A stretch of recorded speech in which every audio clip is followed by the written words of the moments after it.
Olá, bom dia. Você está no canal Espiritualidade Anarquista e aqui estamos nós de manhã. Ai, que dia bom! Para lermos mais um capítulo do livro A Bíblia Sagrada. Olha só vocês, uma anarquista lendo a Bíblia Sagrada. Isso pode? Pode, Arnaldo, uma anarquista ler o livro desse? Ou está proibido?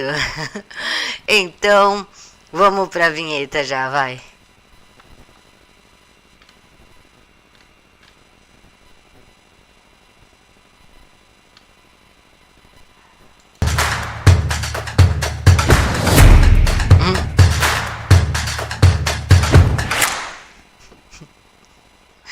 Eu apanho muito.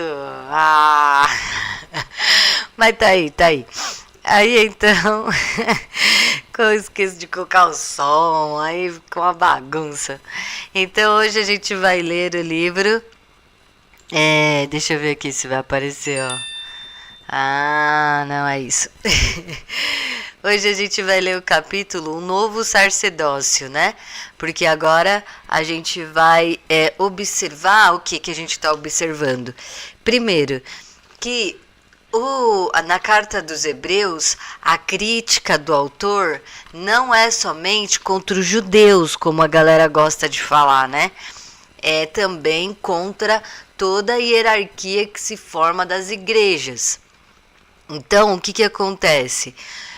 Eles dizem que, na verdade, a Bíblia está ensinando como que a Igreja Católica é, né? E que a Igreja Católica foi rebelde foi melhor do que foi os judeus, né? Então, é como se Jesus viesse, né? E eles falam, né? Jesus não queria acabar com o que era os levis, mas melhorar, né, reformar. Ele não queria acabar com as leis de Moisés, mas melhorá-la. Mas daí o que acontece? As leis de Moisés não eram as mesmas leis dos levis, né? Os levis deturparam a mensagem de Moisés. Então realmente Jesus não veio para confrontar as leis de Moisés, ele veio para confrontar os levis e tudo que tinha se transformado o sacerdócio, as hierarquias, e ele também iria contra a Igreja Católica, porque é a mesma coisa.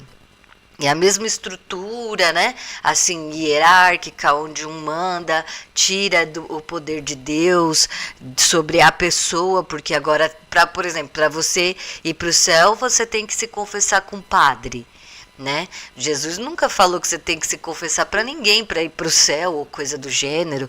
Pelo contrário, vai falar assim, o que serve a oração? A oração serve para acalmar o coração. Não serve nem para pedir coisa e não serve nem para ir para o céu. A oração é um ato que a pessoa faz, né, para poder se acalmar. Aí ela conversa com Deus. Isso é que é uma oração. A oração não é entende? Para você ir lá, reza 20 Ave Marias que Deus te perdoa, sabe? Uma coisa assim.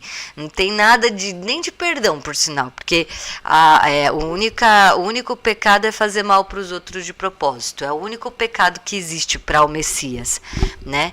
Não tem, se existir inferno, não existe a salvação. Então, Jesus já nos salvou, então não existe inferno. A gente não está buscando a salvação. São interpretações que fazem com que a mensagem do Messias fique deturpada. Porque o que é a salvação? A salvação é a gente poder viver nessa terra que jaz do maligno, acreditando que que quando a gente morrer, vamos ter algo melhor depois, né? E isso traz um certo alívio para muitas pessoas. Então essa é a mensagem, não se preocupe, vive a sua vida da melhor maneira possível, que no final você que não existe, você não vai ser penalizado pelos seus por vícios ou por coisas assim, porque não tem penalização. Agora, se a gente for lutar pela salvação, isso significa que a gente não está salvo. Então, a Igreja Católica, na verdade, ela está tirando das pessoas a mensagem do Messias, né? E por isso que ela é falada e é chamada de, no Apocalipse, alguém sabe como que ela é tratada, a Igreja Católica, pelo Apocalipse? Então, aí eu vou falar só depois. E outra coisa antes de começar a ler é que eu tava lá, teve essa semana passada, o Gogos, eu tava discutindo a Bíblia com um cara, vocês viram lá? Não sei se foi essa semana. Oi, gente, Eva, peraí, deixa eu arrumar aqui, eu tô vendo que vocês mandaram. A Lu, maravilhosa, minha linda, meu amor, e também Zé Paroli. O Zé Paroli eu não conheço, que diferente, parece italiano, será? Dia bom. Deixa eu ver, coloquei aqui, apareceu aí? Deixa eu ver. Não, não apareceu. Tudo tem que atualizar. Tudo tem que atualizar, peraí. Deixa eu pegar aqui, aí eu tenho que vir aqui. Então, aí o Gobos estava discutindo com um cara lá, aí o cara ficava falando muito mal de Paulo, né? E muito mal de Pedro. Aí eu até me surpreendi, eu falei, caraca, eles eram tão assim, mas nem era tanto, ele que tava causando. Não sei se é uma coisa boa causar desse jeito, né? Deixa eu ver, Lu. Pera, ai, tá travando aqui, peraí. Eu coloco aqui, deixa eu diminuir. Pra vocês aparecerem aqui também. Peraí. Aê, yes. Bom dia, Lu. E dia bom. Já tá um dia bom. Eu gosto dessa piada que tem aquele... O rapaz, né? Aí ele olha, diabão, daí aparece um diabão bem grande assim. Ai, meu Deus. É isso aí, gente. Então... a gente vai fazer o que agora? A gente vai falar sobre essa passagem aqui, né? Nós estamos lendo a Carta aos Hebreus, porque a Carta aos Hebreus é demais e mostra a sacanagem que fizeram com o autor dessa carta, né? É muito difícil ler a Bíblia. Por quê? Porque para ler a Bíblia você tem que tirar o que a gente já tem de cultura hoje, gospel. Então tem palavras, tem coisas, né? Que não fica, que não é mais não é do mesmo jeito que a gente vê hoje. Aí eu tô tentando mostrar isso para vocês. E por que que um anarquista iria querer fazer isso? Porque a nossa comunidade é cristã. E se a gente quer o socialismo libertário, não vai ser através de tirar a fé das pessoas, né? Tipo assim, tem que ter um meio termo de conversar com as pessoas, mostrando que a hierarquia é ruim, né, mas que a sua própria crença não tem problema, né, se você acredita. O problema é a construção das hierarquias e dessas instituições, tipo, o Vaticano é um absurdo de luxúria, certo? Coisas extremamente caras, né? A proibição de livros, de estudo de livros. Então, muitos pesquisadores, isso aqui também é da questão do capitalismo, né? Muitos pesquisadores, muitos cientistas, arqueólogos, historiadores não podem ter acesso a livros incríveis porque está no domínio da Igreja Católica. Isso também é uma forma do quê? De abuso, né?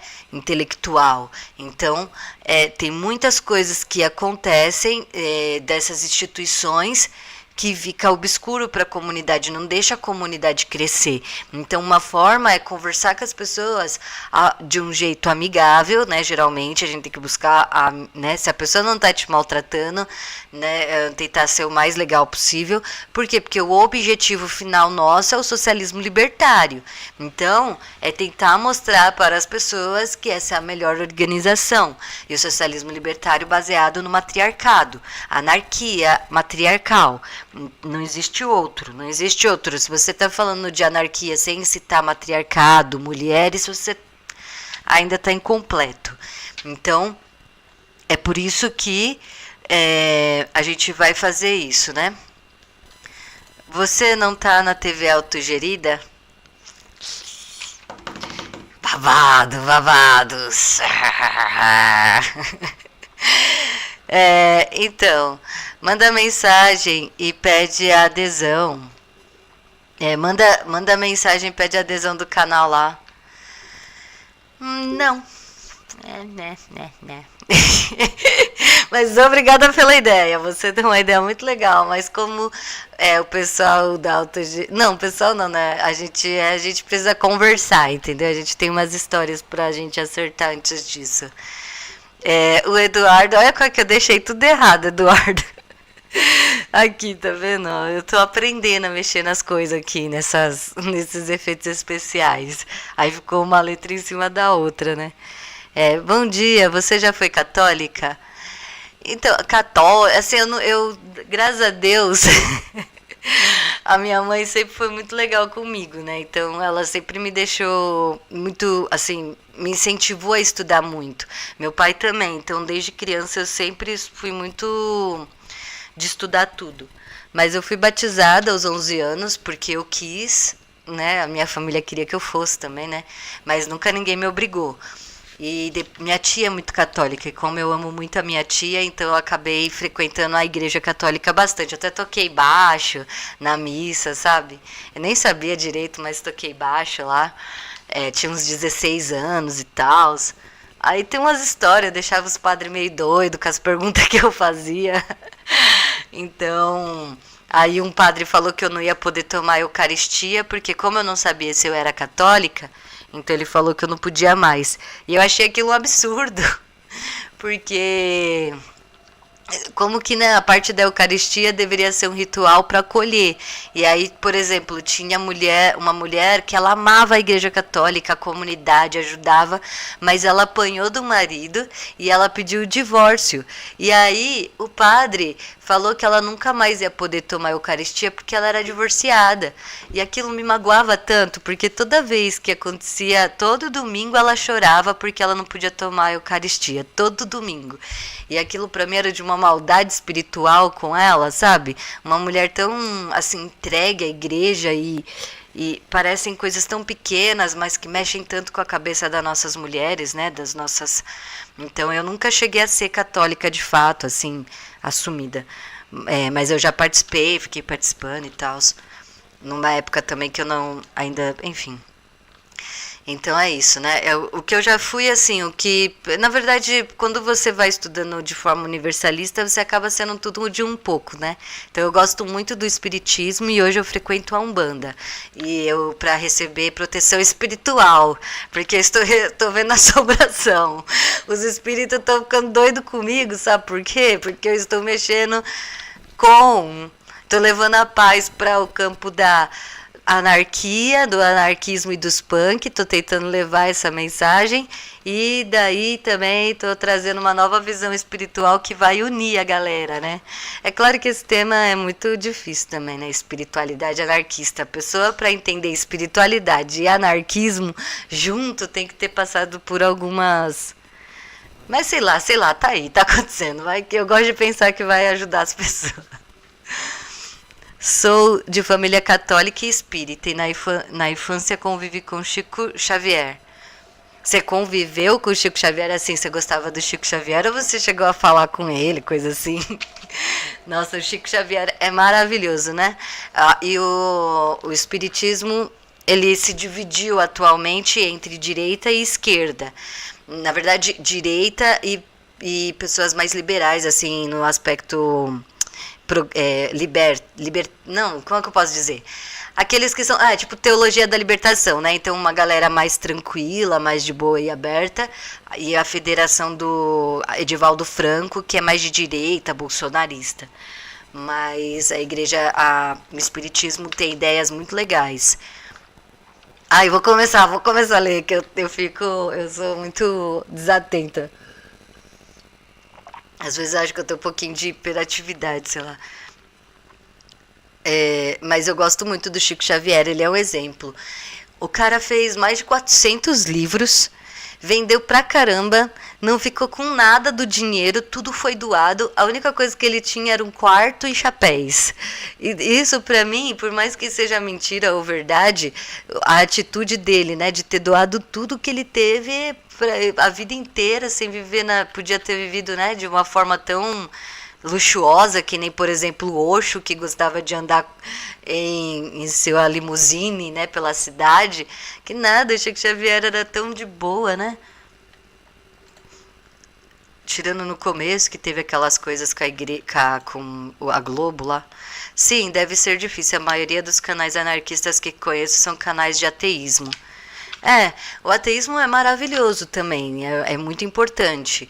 E o ateísmo ajuda essa desconstrução da ideia hierárquica. Então, é uma coisa muito boa também, né? Porque a gente precisa ter o ateísmo, ele vem também, eu acho que muito próximo à espiritualidade anarquista, nesse ponto de que os ateus não querem tirar a fé das pessoas, mas querem mostrar os abusos que as igrejas fazem, e também os dogmas que podem atrapalhar o desenvolvimento da pessoa durante a vida. Então, a pessoa achar que ela vai para o inferno faz com que ela se torne uma pessoa passiva. Então, tem também, né, essas filosofias dentro dos dogmas de cada religião que podem fazer com que a pessoa tenha uma qualidade de vida ruim. E anarquistas e ateístas questionam muito bem essas coisas. Eu acho muito importante os ateístas continuarem o seu trabalho de nos alertar, né? Eu, por exemplo, também sou meio muito impressionável. Às vezes eu preciso de ateias do meu lado, né, Lu? Ateias do meu lado para falar: Ari, tá indo demais, não? Volta pra terra, volta. Então, os ateus também, eles acham que eles não querem tirar, né, a fé das pessoas ou aquilo que a pessoa tem que a fortalece, mas as hierarquias das igrejas, os abusos das instituições religiosas e o clero, né, são bastante discutidos. O conservadorismo também, que deixa as mulheres, né, numa situação difícil. Anarquismo e teosófico, é isso aí, anarquismo teosófico. Um sacerdócio novo, vamos lá. Ai, meu Deus, eu vou ler. Ai. Esse tema dá bastante, né? Que bom que vocês estão participando, agora tem mais dinâmica, né? Antes era eu, a Lu e a Mari. E aí agora eu vai dar. Esse tema dá pra gente conversar por muito tempo. Então, então eu estou lendo a Carta dos Hebreus para explicar, porque aqui na Carta dos Hebreus, se a gente lê com a visão de alguém que não participa do sistema religioso atual, a gente vai ver que ele está criticando ferrenhamente, muito bravo, a estrutura de sacerdócio e hierarquia. Né? Ele só não usou a palavra papa, padre, porque ainda não existia. Mas se tivesse já a igreja, aqui estaria escrito esses papas, esses padres, tudo, né? Mas a igreja católica falou, não, na Carta dos Hebreus eles só estão contra os fariseus, não tem nada a ver com a igreja católica, não. Pelo contrário, ele vai falar que ele estava incentivando a criar uma igreja, e ele não está incentivando a criar igreja nenhuma aqui. E por sinal, lá na entrevista do Gogos, que fica falando que o Paulo e o Pedro fundaram a igreja. Gente, a igreja de Paulo e de Pedro é completamente diferente da proposta para a igreja católica. A igreja de Paulo e Pedro era só um espaço onde a galera se reunia, as pessoas se reuniam, vendiam todas as suas coisas e depois compravam coisas para todo mundo. As pessoas eram tão cristãs a esse ponto. Não era, veio aqui, me deu dízimo, que eu vou comprar uma roupa bonita para mim, né? Que nem hoje em dia é. Se essas igrejas fossem realmente de Pedro e de Paulo, os pastores iam pegar todos os seus bens, ia vender tudo e ia comprar roupa para a galera. Era isso que eles iam fazer. Então, um sacerdócio novo, o verdadeiro santuário. O ponto central de nossa explicação. E também, desculpa parar, mas aqui, a igreja, né, católica, tudo, ó, vocês podem ver tudo eles têm aqui, ó, fica maior porque tudo eles querem explicar, tudo, cada frase que passa tem um númerozinho, ó. Por quê? Porque eles não querem que as pessoas pensem com a própria cabeça, entende? Eles colocavam lá tudo, você tem que pensar essa frase assim, você tem que pensar esse contexto assim, você tem que, entende? Aí tudo, ó, tem eles falando sobre, ó, tudo. Por quê? Porque eles não querem que as pessoas pensem com a própria cabeça. O ponto central de... Então vamos lá, o verdadeiro santuário. E aqui... E aqui ele também já criticou todos os sacerdócios, já falou um monte de coisa, enfim. O verdadeiro santuário. O ponto central de nossas explicações é este. Nós temos um sumo sacerdote tão grande que se assentou à direita do trono da majestade de Deus do céu. Ele é ministro do santuário e da verdadeira tenda, que foi construída pelo Senhor e não por um homem. Tá vendo? Ó, ele sempre fala isso. Ele já chegou assim, ó, vamos conversar que nem adulto aqui. Vocês parem de tomar leite, vamos conversar, suas crianças. Ele fala assim que ele tá bravo. Com quem? Com os fariseus, que é praticamente a polícia da época, né? E aqui ele tá falando, né? Por um homem, não por uma... né? Então ele fala que só teve Jesus e Melquisedeque de sacerdote,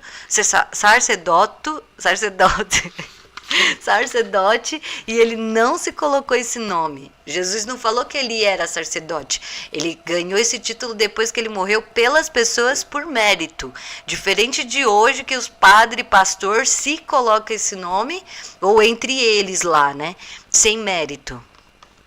De fato, todo sumo sacerdote é constituído para oferecer dons e sacrifícios. Daí ser necessário que também ele tenha alguma coisa para oferecer. Se Jesus estivesse na terra, ele nem sequer seria sacerdote. Pois já existem aqueles que oferecem dons segundo a lei. Estes, porém, realizam um serviço que é imitação e sombra das realidades celestes. Conforme aquilo que Deus disse a Moisés, quando este ia construir a tenda. Procure fazer tudo de acordo com o modelo que foi mostrado a você sobre a montanha. Né? Então, tá vendo? Sombra das realidades celestes, imitação e sombra. Quem? Segundo aqueles que oferecem a lei. Que eram os outros que se chamava de padre, pastor, sacerdote, os levis, né, os caras lá. A nova aliança. Jesus, porém, foi encarregado para um serviço sacerdotal superior, pois é mediador de uma aliança melhor, que promete melhores benefícios. De fato, se a primeira aliança não tivesse defeito, nem haveria lugar para a segunda aliança. Mas Deus, queixando-se contra o povo, diz: eis que virão dias, fala o Senhor, nos quais concluirei uma aliança nova com a casa de Israel e com a casa de Judá. Não será como a aliança que fiz com os seus antepassados, no dia em que os tomei pela mão para fazê-los sair da terra do Egito. Uma vez que eles não foram fiéis à minha aliança, eu também não me preocupei mais com eles, diz o Senhor. Esta é a aliança que vou concluir com a casa de Israel. Depois daqueles dias, fala o Senhor, colocarei minhas leis na mente deles e as imprimirei em seus corações. Eu serei o seu Deus e eles serão o meu povo. Nenhum deles terá mais o que ensinar ao seu compatriota, nem ao seu próprio irmão, dizendo: conheça o Senhor, pois todos me conhecerão, desde o menor até o maior, porque eu vou perdoar as faltas deles e não me lembrarei mais dos seus pecados. Dizendo aliança nova, Deus declara que a primeira ficou antiquada e aquilo que se torna antigo e envelhece vai desaparecer logo. Então aqui ele está parecendo, né, que ele está bravo, mas ele está falando, vocês que estão nessa velha aliança, os fiéis e até mesmo os pecadores, fariseus. Os fariseus eram pecadores? Por quê? porque eles falavam de Deus, não, porque eles batiam nas pessoas, humilhavam as pessoas, né? Mas aí aqui não é uma coisa de ameaça, que é o contrário. Na nova aliança eu vou esquecer os pecados de vocês, eu nem vou lembrar dos pecados, tá vendo? Mas não dá a impressão de que ele tá brigando com nós, que Deus tá brigando com a gente? Essa impressão que a gente tem é dado pela Igreja Católica, né? Então é mais ou menos isso, né? Não é porque a gente tem que tirar a imagem desse Deus cruel e vingativo que está levando a gente para o inferno. Aqui é um cara, um rapaz, um homem, né, ou uma mulher, pode ter sido uma mulher que escreveu a carta aos Hebreus, por que não? Por que não? Enfim, aí, e por isso que não tem autor, né, vai que tiraram o autor, né, enfim. Aí escreveu lá a carta aos Hebreus. O que ele estava querendo dizer? Não se preocupem, que vai dar tudo certo no final, mas não sejam pessoas ruins que nem os fariseus. Não precisa ficar indo atrás dos fariseus para você falar com Deus. É isso que ele está querendo propor aqui. Né? Ele não está falando que você vai para o inferno, você vai para o céu, mas às vezes ele está nervoso. A gente fica nervoso com a polícia, não fica nervoso? Então às vezes a gente grita, fala, esses caras aí, esses bandidos, não sei o que, entendeu? Às vezes ele faz isso para falar dos fariseus, para falar dos sacerdotes, porque eles eram muito opressores, mas não do povo, das pessoas humildes. O culto antigo. A primeira aliança tinha normas para o culto e um santuário terrestre. De fato, foi construída uma tenda. Trata-se da primeira tenda chamada Santo, e nela estavam o candelabro, a mesa e os pães da oferta. Desculpa, gente, eu me perdi. A primeira aliança tinha normas para o culto e um santuário terrestre. De fato, foi construída uma tenda. Trata-se da primeira tenda chamada Santo, e nela estavam o candelabro, a mesa e os pães da oferta. Atrás do segundo véu havia outra tenda chamada Santo dos Santos. Estavam aí o altar de ouro para o incenso e a arca da aliança, toda recoberta de ouro, na qual se encontrava uma urna de ouro que continha um maná, o bastão de Araão, que tinha brotado, e as tábuas da aliança. Sobre a arca estavam os querubins da glória, que com sua sombra cobriam o lugar do perdão. Agora, porém, não é o momento de nos perdermos em pormenores. Então ele falou que no passado, né, existia assim as tendas e existia assim o santuário, mas que agora não precisa mais. Estando tudo assim disposto, o sacerdote a todos os momentos entram na primeira tenda para celebrar o culto. Na segunda tenda, porém, entra somente o sumo sacerdote uma vez por ano, levando o sangue que ele oferece por si mesmo e pelos pecados que o povo cometeu por ignorância. Desse modo, o Espírito Santo pretendia mostrar que, enquanto existisse a primeira tenda, o caminho para o santuário ainda não estava aberto. Trata-se de um símbolo do tempo presente. Nessa tenda não oferecidos dons e sacrifícios, que não podem tornar perfeita a consciência de quem os oferece. Esses alimentos, bebidas e diferentes tipos de purificação com água são apenas prescrições humanas, válidas até o tempo em que seriam corrigidas. Então, veja só. E essas palavras corrigida, umas coisas assim também, lembrando que a Bíblia, eles ficam distorcendo as palavras, né? E aí você tem que ficar fazendo um trabalho cirúrgico e minucioso para poder resolver essa situação. Mas aqui ele está querendo dizer que o que estava acontecendo no Velho Testamento, né, dos ritos do Velho Testamento, era para levar para o Novo Testamento, né? Para a nova forma. Então, lá no passado, a representação que os profetas faziam, ritualísticos, era para mostrar a vinda do Messias e como que seria depois. Então, ele está falando aqui, depois que acabou... que o Messias veio, não precisa mais fazer esses rituais, já foi feito, não precisa mais dessas coisas, né? Então o que ele está querendo dizer? Essas coisas são humanas. Lembra que a gente falou sobre aquela questão do material, que era tipo, Jesus falava assim, se você beber da fonte da água da vida uma vez só, você nunca mais vai sentir sede. Das pessoas, nossa, eu quero saber onde que fica essa fonte, eu quero beber essa água. Daí ele falava, não, vocês estão vendo de forma muito materialista. Eu tô falando assim, tô fazendo uma poesia aqui, né? Que ele tá querendo dizer, se você aprender sobre o amor uma vez só, você não precisa ficar indo toda vez para a igreja. Né? Você não precisa ficar, você já bebeu água uma vez, você já entendeu a sabedoria do Messias uma única vez. Se você entender o Messias uma vez, você não precisa ficar indo toda vez lá para a igreja fazer o quê? Você já entendeu, vai ficar indo lá para quê? Né? Então é isso que ele estava querendo dizer, mas as pessoas sempre vendo de forma o quê? Muito materialista. Ele fala assim, você renasce de novo quando você bebe da água da fonte da vida. Aí um cara chega para Jesus e fala, o quê? Eu vou voltar para a barriga da minha mãe, mas olha o meu tamanho. Aí Jesus, não é isso que eu quis dizer, não é que você vai voltar, entendeu? Então eles pegavam e eram materialistas, tanto que hoje se o padre não pegar a água e jogar na sua cabeça, fala que você não vai para o reino do céu. Se não tiver esse ato, você pode ter salvado 1 milhão de pessoas, mas se você não teve um padre jogando água na tua cabeça, você não vai para o céu, entende? Por quê? Porque é materialista. Né? João Batista, que começou a fazer isso, falava, gente, eu estou aqui fazendo uma representação, eu não estou falando que é para fazer isso com todo mundo, aqui eu estou fazendo uma representação de uma purificação, quando ele jogava água nas pessoas, né? Mas não é isso que vai salvar vocês, ele deixava isso claro. Isso é só uma forma de trazer mais tranquilidade para o coração. E aí não, eles começam a fazer isso. Para justificar a igreja, eles precisam fazer esses rituais, né? Para justificar o templo e então o dízimo. Né? Esses rituais aí. Só que quem é da igreja não aceita ritual. Quem entendeu a carta dos Hebreus não vai aceitar ritual. Por causa disso, porque ele acabou de falar que não precisa. Isso são coisas humanas.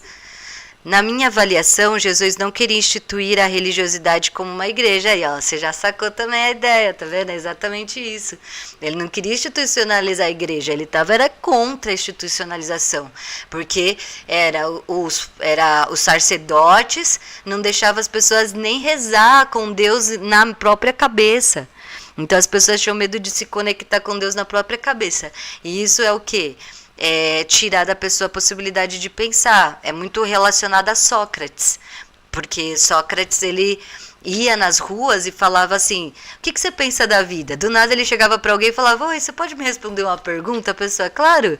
Ele, o que você pensa da vida? Você acha certo a gente viver tendo que pagar imposto?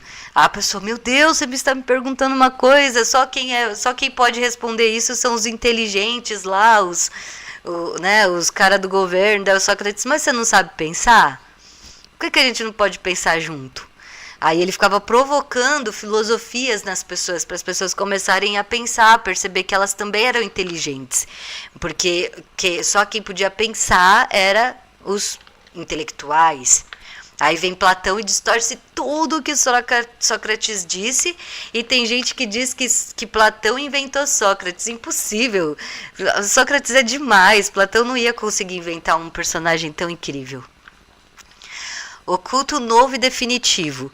Cristo, porém, veio como o sumo sacerdote dos bens futuros. Ele atravessou uma tenda muito maior e mais perfeita, não construída por mãos humanas, isto é, ele atravessou uma tenda que não pertence a esta criação. Ele entrou de uma vez por todas no santuário, e não com sangue de bodes e novelhos, mas com o seu próprio sangue. Depois de conseguir para nós uma libertação definitiva, sangue de bodes e de touros e cinzas de novilhas espalhados sobre pessoas impuras as santificam, concedendo-lhes uma pureza externa. Muito mais o sangue de Cristo que, com o Espírito Eterno, se ofereceu a Deus como vítima sem mancha. Ele purificará das obras da morte a nossa consciência para que possamos servir ao Deus vivo. Tá tudo bem aqui, né, gente? Ai, meu Deus. É isso. Tá vendo? Então, ele já foi o que entregou para nós o sangue. Ele não tá aqui, ele tá deixando claro, não é mais para ficar matando bode, não é mais para ficar fazendo sangue, né? Porque ele já foi, Não precisa de novo. Aí a Igreja Católica, para justificar a sua existência, ela vai todo domingo, eu sou o corpo e o sangue de Cristo, não venha a mim, não sei o que, não sei o que. Aí todo mundo levanta e come um pedacinho do pão e bebe um pouquinho do vinho. Mas para quê? Isso não tem nada. Isso aqui é exatamente o que ele falou, prescrições humanas. Não precisa fazer. A carta aos Hebreus estava, não precisa ficar fazendo isso. Aí foram lá e a Igreja Católica deu um jeito de falar, não, é para fazer sim. O sangue de nova aliança. Desse modo, ele, o mediador de uma nova aliança, morrendo, nos livrou das faltas cometidas durante a primeira aliança, para que os chamados recebam a herança definitiva que foi prometida. Onde existe testamento, é preciso que seja constatada a morte de que fez o testamento, pois um testamento só tem valor depois da morte, e não tem efeito nenhum enquanto ainda vive aquele que fez o testamento. Peraí, essa parte é interessante, né? Onde existe testamento é preciso que seja constatado a morte. Ah, tá. É por isso que nem mesmo a primeira aliança foi inaugurada sem sangue. Quando anunciou a todo o povo cada um dos mandamentos da lei, Moisés pegou sangue de novilho e bodes junto com água, lã vermelha e isopo. Em seguida, borrifou primeiro o próprio livro e todo o povo, e disse, este é o sangue da aliança que Deus faz com vocês. Do mesmo modo, borrifou com sangue também a tenda e todos os objetos que serviam para fazer o culto. E segundo a lei, quase todas as coisas são purificadas com sangue, e sem derramamento de sangue não existe perdão. Portanto, as cópias das realidades celestes são purificadas desta maneira, mas as próprias realidades celestes devem ser purificadas com sacrifícios maiores do que esses. Então, o que acontece? A gente vê que o sistema do passado dos homens eram sempre com sangue. Né? Por que com sangue? Porque a gente tem que fazer isso? Porque era o certo pegar o sangue e borrifar nas coisas? Não, porque o sangue estava representando a violência das pessoas, dos homens principalmente. Né? Então, os homens são violentos. E aí, como é que você vai fazer um testemunho forte se a pessoa ainda está viva? Né? Então, como o ser humano ele é muito violento, a representação aqui do sangue é isso, né? A violência das pessoas. Aí, para Jesus poder se fixar e se tornar forte perante as pessoas, ele precisaria falar, eu sou o último sacrifício, eu estou dando o meu sangue para vocês nunca mais precisarem matar ninguém, nem nada. Entende? Ele foi o último sacrifício, era essa a mensagem. Ai, Ari, mas... Eita, gente, saltou aqui.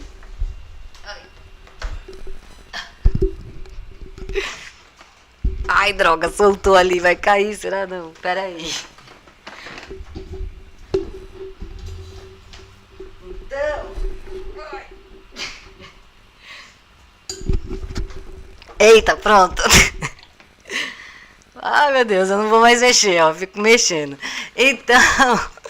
O que acontece? O ser humano, ele é assim, ele era muito violento. Então, ele precisaria que, para Jesus virar uma testemunha, né, o testemunho de uma coisa forte, ele precisaria dar a vida dele. Por isso que ele não se salvou. Ele poderia ter se salvado se ele quisesse, né? Mas daí não justificaria o quê? A salvação das pessoas, porque elas estavam ligadas ao sangue, à violência, à guerra, né? Aí, por isso que ele está falando aqui, ó. Então, seria o maior de todos. Tá vendo que aqui também é para falar para parar de ficar fazendo um sacrifício, parar de ficar fazendo morte, parar de ficar fazendo ritual? É a mesma coisa. De uma vez por todas, de fato, Cristo não entrou num santuário feito por mãos humanas, figura do verdadeiro santuário. Ele entrou no próprio céu, a fim de apresentar-se agora diante de Deus em nosso favor. Ele não teve que se oferecer muitas vezes como sumo sacerdote, que todos os anos entra no santuário com sangue que não é seu.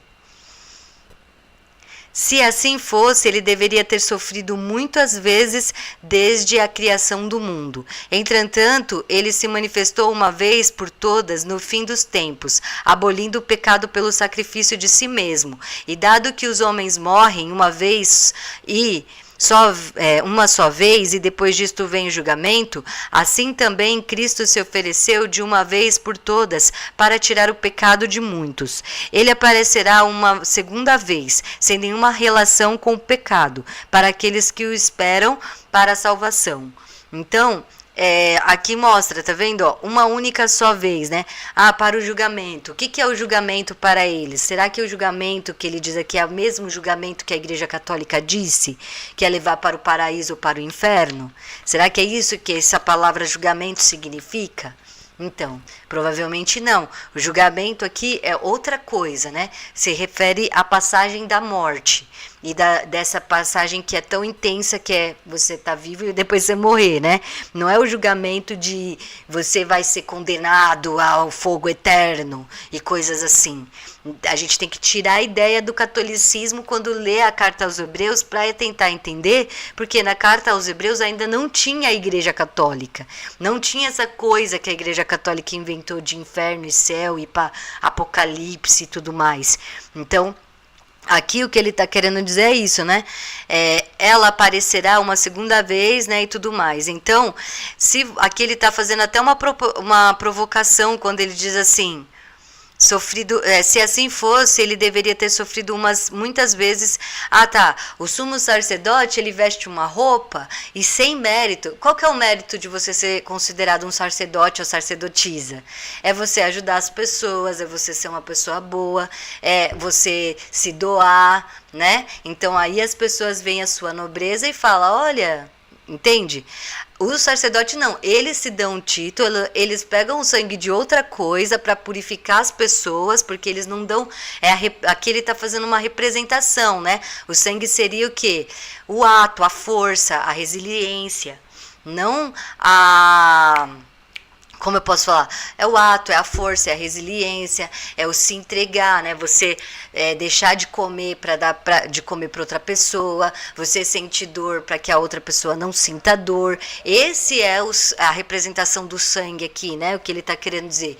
Aí chega um monte de pessoas que tem hoje, né? Pastores e padres que têm casas e mansões e uma vida confortável e quer ser considerado mais próximo de Deus sem nenhum tipo de sacrifício, né? Então, seu sacrifício, né? Faz sacrifício fazer boa ação com as coisas dos outros, entende? 10. Um sacrifício único. A lei possui apenas uma sombra dos bens futuros, e não a realidade concreta das coisas. Por isso mesmo, oferecendo sacrifícios continuamente, ano após ano, a lei não tem poder de conduzir à perfeição aqueles que participam de tais sacrifícios. Caso contrário, será que não se teria parado de oferecer esses sacrifícios? De fato, os fiéis purificados uma vez por toda, doravante não teriam mais nenhuma consciência dos pecados. Contudo, por meio desses sacrifícios, a lembrança dos pecados é renovada ano após ano, uma vez que é impossível eliminar os pecados com o sangue de touros e bode. Por esse motivo, ao entrar no mundo, Cristo disse... A lei possui apenas uma das sombras bens futuros, e não a realidade concreta das coisas. Por isso mesmo, oferecendo sacrifícios continuamente, ano após ano, a lei, o que é a lei? A lei é dos levis, tá? Né, a lei está até com letra maiúscula, porque ele está querendo dizer que as regras de lá. Então lá podia assim ficar levando sacrifício, né, para poder se purificar, porque não dava para fazer isso somente com sangue de touros e bodes. Por esse motivo, ao entrar no mundo, Cristo disse: Tu não quiseste sacrifício e oferta. Em vez disso, tu me deste um corpo. Holocaustos de sacrifícios não são do teu agrado. Por isso eu disse: Eis-me aqui, ó Deus. No rolo do livro está escrito a meu respeito, para fazer a tua vontade. Então, lá em Levi, logo no começo do livro de Levi, está escrito assim: Deus se agrada com o sangue do bode, né? E aqui Jesus diz: não, ele não se agrada. Cada sumo sacerdote se apresenta diariamente para celebrar o culto e oferecer muitas vezes muitas vezes os mesmos sacrifícios, que são incapazes de eliminar os pecados. Jesus, porém, ofereceu um só sacrifício pelos pecados e se assentou à direita de Deus. Doravante, ele espera apenas que seus inimigos sejam colocados debaixo de seus pés. De fato, com uma só oferta, ele tornou perfeitos para sempre os que ele santifica. É isso que o Espírito Santo atesta. De fato, após ter dito, esta é a aliança que vou concluir com eles, depois daqueles dias, diz o Senhor. Eu colocarei minhas leis, agora com letra minúscula, eu colocarei minhas leis em seus corações e as imprimirei na sua mente, e não me lembrarei mais dos seus pecados e de suas faltas. Ora, quando os pecados já foram perdoados, não é mais preciso fazer ofertas pelos pecados. Nossa! Tá vendo? Tá vendo? Então, se hoje a gente tem que dar dízimo para a Igreja Católica, para nossa salvação, isso significa que nós não estamos salvos. Então, a Igreja Católica está tirando o poder do Messias de salvação. O próprio disse, tá vendo? Ó, para vocês verem o que eu tô querendo dizer, ó. Aqui tá a lei, ó, a palavra lei tá com L. Então, antes, ano após ano, ficava levando sacrifícios. Aí, depois do Messias, o Messias disse, não precisa levar mais sacrifícios, não precisa mais levar essas coisas, porque eu já fiz o meu serviço, né? E tirar o serviço do Messias é algo bem errado, né? Desse modo, ele é o mediador de uma nova aliança. Morrendo, nos livrou das faltas cometidas durante a primeira aliança, para que os chamados recebam a herança definitiva que foi prometida. Onde existe testamento, é preciso que seja constatada a morte de quem fez o testamento, pois um testamento só tem valor depois da morte. Uai. Peraí, eu já li isso? Ai, eu tô ficando maluca. O culto definitivo onde existe testamento, é preciso que seja constatada a morte de quem fez o testamento, pois um testamento só tem valor depois da morte e não tem efeito nenhum enquanto ainda vive aquele que fez o testamento. É por isso que nem mesmo a primeira aliança foi inaugurada sem sangue. Ué, eu já li essa parte, não? Ai, agora eu me perdi. Ora, quando os pecados já forem perdoados, não é mais preciso fazer ofertas pelos pecados. Agora eu me achei. Unidos em Jesus. Irmãos, com toda segurança podemos entrar no santuário por meio do sangue de Jesus. Ele inaugurou para nós esse caminho novo e vivo. Santuário aqui não quer dizer um lugar fixo, né? Santuário quer dizer a vida, tá? Os lugares, né? A santuário, a vida é sagrada, né? Ele inaugurou para nós esse caminho novo e vivo, através da cortina, isto é, da sua própria carne. Temos um sacerdote eminente à frente da casa de Deus. Aproximemo-nos, pois, de coração sincero, cheios de fé, com o coração purificado da má consciência e o corpo lavado com água pura. Sem vacilar, mantemos a profissão da nossa esperança, pois aquele que fez a promessa é fiel. Tenhamos consideração uns com os outros, para nos estimular no amor e nas boas obras. Não deixemos de frequentar as nossas reuniões, como alguns costumam deixar. Ao contrário, procuremos animar-nos sempre mais, principalmente agora que vocês estão vendo como se aproxima o dia do Senhor. Então, ficar feliz, né? Com essa nova mensagem, ficar alegre. Se você conseguir entender essa mensagem, não é melhor quando a gente for conversar com alguém que está dentro da igreja, explicar para ela isso? Lê a carta dos Hebreus, será que realmente é necessário a existência de uma igreja? Lê dessa maneira aqui que eu tô lendo, olha. É por isso que eu tô lendo aqui, não é para falar que é verdade ou que é mentira, que existiu ou não existiu, que o Messias vive ou não vive. Eu tô lendo aqui para mostrar que a própria Bíblia, né, sagrada, não é a favor da Igreja Católica, não é a favor da Igreja Católica, não é a favor de igrejas hierárquicas. Aqui mesmo está falando isso, né? Então, é disso que se trata. O perigo da apostasia. De fato, se continuarmos pecando depois de termos recebido o conhecimento da verdade, já não há sacrifícios que possam tirar nossos pecados. Então, veja só, aqui ele está falando, se continuarmos pecando. O que é o pecando aqui? Continuar indo para a igreja, continuar fazendo sacrifício de bode, continuar tirando o poder do Messias, né, se chamando de pastor, pastora, ou sacerdote, ou padre, ou papa, né, tirando do Messias o poder dele. Então, quem continuar fazendo isso é que está pecando, entendeu? Isso é o pecado. Só existe um pecado, fazer mal às pessoas de propósito, né? Aí ele tá falando, se vocês continuarem fazendo isso, vai ser difícil tirar o pecado de vocês, porque, né, tá fazendo uma corrupção, tá tirando, né, do Messias e colocando para si um título que não merece. Fica apenas, só que perdoa assim, tá, gente? Perdoa assim. Tipo, todo mundo já tá perdoado depois do Messias. Ele tá falando isso porque ele tá bravo, né? Fica apenas uma terrível espera do julgamento e o ardor de um fogo para devorar os rebeldes. Quem desobedece à lei de Moisés é condenado à morte sem piedade, tendo como base o testemunho de 2 ou 3 pessoas. Vocês então podem imaginar o castigo bem mais severo que merecerá aquele que pisou o Filho de Deus, que profanou o sangue da aliança, pelo qual foi santificado, e que insultou o Espírito da graça. Conhecemos aquele que disse, a mim pertence a vingança e eu é que retribuirei.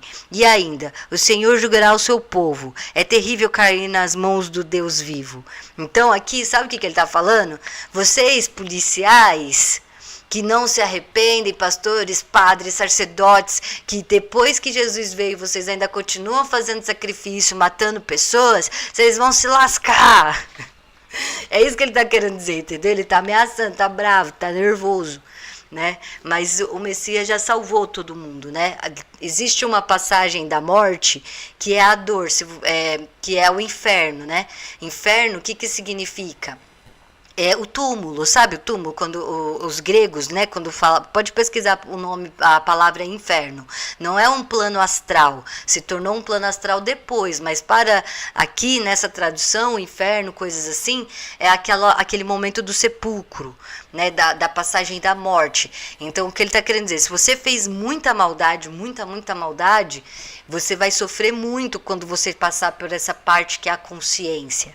Mas no final todo mundo já está salvo, independente dos próprios pecados, né? Por isso que o Messias fala que Deus perdoe 70 vezes 7, porque Deus é perdão, é amor eterno. Como é que Deus vai julgar a gente se ele sabe que aqui jaz no maligno? Seria injusto, né? Eu não sei se está funcionando aqui, mas eu tô aqui, tá, gente? Seria injusto, né? Seria uma coisa injusta. Mas são interpretações. Não percam a coragem. Lembre-se dos primeiros dias depois que vocês foram iluminados. Vocês tiveram que suportar uma grande e penosa luta. Ora, expostos publicamente a insultos e tribulados, de fato vocês participaram do sofrimento dos prisioneiros e aceitaram com alegria ser despojado dos próprios bens, sabendo que possuem bens que não são melhores e mais duráveis. Portanto, não percam agora a coragem, para o qual está reservada uma grande recompensa. Vocês necessitam apenas de perseverança, a fim de cumprirem a vontade de Deus, e assim alcançarem o que ele prometeu, porque falta apenas um pouco, e aquele que deve vir e chegar e não tardará. O meu justo vive pela fé, mas se ele volta atrás, nele eu não encontro mais nenhuma satisfação. Nós, porém, não somos como aqueles que voltam atrás para se perder, mas somos homens de fé para salvar a nossa vida. Então, toda essa questão de salvação, pecado, vai morrer no fogo do eterno, do inferno, são interpretações nossas de agora. Aqui ele está chegando e falando logo de cara, assim, para as pessoas que estão... O quê? Elas estão levando a palavra do Messias, que seria o amor, cuidar um dos outros, nos ajudar e tudo mais. E está falando, aqueles que estão fazendo coisas erradas, eles estão lascados, né? Eles estão lascados, não percam a fé. É a mesma coisa de eu falar para os anarquistas assim: eu sei que tá difícil e que a polícia prende e as pessoas nos insultam, mas continua, não para, porque isso vai salvar pessoas, isso vai ajudar a humanidade. É a mesma coisa aqui que ele está falando, né? Continua. E esses hipócritas, né? Jesus ficava bravo com a polícia da época. Ele era muito revoltado contra os policiais, os fariseus, os pastores, muito parecido com o que a gente é hoje, né? Então, é isso, gente. Era só para ler esse pedaço e aí depois eu vou ler fé e perseverança, né? Fé e perseverança. Essa carta ele fez para as pessoas que estavam lutando contra as hierarquias dos fariseus, estava fazendo mensagens. Sabe quem é essas pessoas? São as pessoas que estavam cuidando de pessoas doentes, que estavam doando o seu tempo de vida para cuidar de pessoas com, por exemplo, leprosas, né? Que era uma doença muito feia e que ninguém queria ficar perto dessas pessoas, elas eram abandonadas. E aí, imagina que força que era a pessoa largar tudo para ir lá ajudar pessoas doentes e que podia ser contagioso também. Então, é para essas pessoas que ele estava falando. Imagina a raiva que ele estava dos fariseus, dos sacerdotes. Então era uma forma dele dizer assim: vocês estão lascados se continuar fazendo isso, vocês vão ver só, entendeu? Pra tipo ameaçar, assustar, mas não é que ia mesmo pro inferno e tudo mais. Imagina, as pessoas elas acham que o castigo é que faz elas serem boas, né? Então, é sangue, violência. Então, imagina o quão difícil era falar isso para os sacerdotes. Até hoje, né? As pessoas não têm medo de pegar o lugar do Messias, eles não têm medo. Eles estão aí. Tem pastor que fala que é apóstolo, ele se dá o nome de apóstolo. Tem gente que diz que é Jesus, né? Já conheci pessoas que dizem que era Jesus. Então, imagina a dificuldade que é destruir as hierarquias com tantas pessoas egocêntricas no mundo. É mais ou menos isso, tá, gente? Não sei se caiu a internet, se tá tudo bem aqui. Eu faço geralmente 1 hora de live e muito obrigada a participação de todos. E é isso aí. Lembrando, terça-feira, né? Eu tinha que ter falado no começo, por sinal. Terça-feira é sobre espiritualidade, a gente fala. E aí, meio-dia, a gente vai ler o livro da Helena Blavatsky, A Chave da Teosofia. E na quinta-feira é sobre política, então a gente lê sobre Summerhill, Liberdade Sem Medo. E depois a gente lê O que é Lesbianismo, da Tânia Navarro. E sexta-feira a gente lê, aí é sobre sexual, né? Sexualidade. A gente fala sobre aspectos da liberdade sexual, mas também da liberdade do prazer humano e o que é dignidade de vida e o que o socialismo libertário, no final das contas, também está propondo, né? De certa maneira. Então, é mais ou menos isso. A leitura das cartas aos Hebreus não é para falar que o Messias é real ou não, ou que é verdade ou não. É para nos dar uma nova forma de falar para as pessoas que não precisa das igrejas para existir a fé, para a gente poder se ajudar. Pelo contrário, as igrejas estão destruindo a nossa comunidade, está roubando o dinheiro da gente, né? E não é a mesma coisa que o Pedro e Paulo faziam. Se as pessoas hoje, um pastor Malafaia, qualquer um desses aí, fosse realmente cristãos messiânicos de Pedro e Paulo, eles pegariam todos os bens dele, colocariam tudo em cima da mesa e falariam: o que vocês estão precisando? É comida? É o quê? Entendi, eles iam viver que nem o Chico Xavier, numa casinha bem simples, né? Tomando um cafezinho assim, ó. Entende? Com roupa simples, não com que nem Santiago, com mansões e mansões e mansões. Não, uma pessoa que representa alguém que quer fazer a mensagem do Messias teria que ter uma vida diferente, simples, tranquila e humilde, que cabe na perspectiva de todas as pessoas. Então é por isso que eu venho aqui falar para vocês sobre essa situação. Tudo de bom, sempre. Tudo de bom. Você é da onde? Você é do Rio, de Minas? Isso, a gente faz, eu faço as leituras às 9 e ao meio-dia. Então, terça-feira é falar sobre espiritualidade, quinta-feira é falar sobre política, sexta-feira é falar sobre prazer sexual. E também, às 6 horas da tarde da sexta-feira, eu leio o livro A Última Lição, que foi inspirado pela Lu, para eu ler, e que a gente estava conversando sobre. É um livro lindo, lindo, lindo, mas daí é já um livro mais de autoajuda, vou dizer assim, né? Mas que eu amo. Chico Xavier foi um dos maiores escritores do Brasil e não recebeu nada pelos livros. Exatamente, é assim que é ser cristão. Né? Se eu chegar e falar assim, não, se eu falar, não, eu quero ser só uma pessoa que, entende, que fala de Deus e quero ficar rico e ter mansões, tudo bem, entendeu? Mas a pessoa tá blasfemando, como disse aqui, e ele tá bravo, viu? Ele disse que vai se lascar quem fizer isso. Tome cuidado, seus pastores, toma cuidado que vocês estão lascados. Mas eles não se assustam, né? Não adianta falar assim. Mas eles tentavam, né? Eles tentavam. Aí as pessoas não querem, né? Que eles falam assim, você vai pro inferno. Mas quando eles falam vai pro inferno, não é as pessoas normal. Tipo, não é que nem Coríntios, tá escrito lá que a pessoa que é alcoólatra vai pro inferno porque é alcoólatra. Não, a pessoa só vai sofrer muito se ela fizer maldade com os outros. Só existe um pecado, fazer maldade de propósito com os outros. Então, o que acontece? Se a pessoa leu a carta dos Hebreus, porque os padres sabem disso que eu tô falando, tá? Isso aqui é quase unânime nas igrejas de fato. Se você pega padre que leu de verdade, você pega pastor que leu de verdade, e eles continuam fazendo teatro, entendeu? Muitos deles sabem do que eu tô falando. Não é que interpretação da Ariadne. Muitos falam, até falam isso que eu tô falando, mas é que fica tudo escondido dentro da máscara da igreja, entendeu?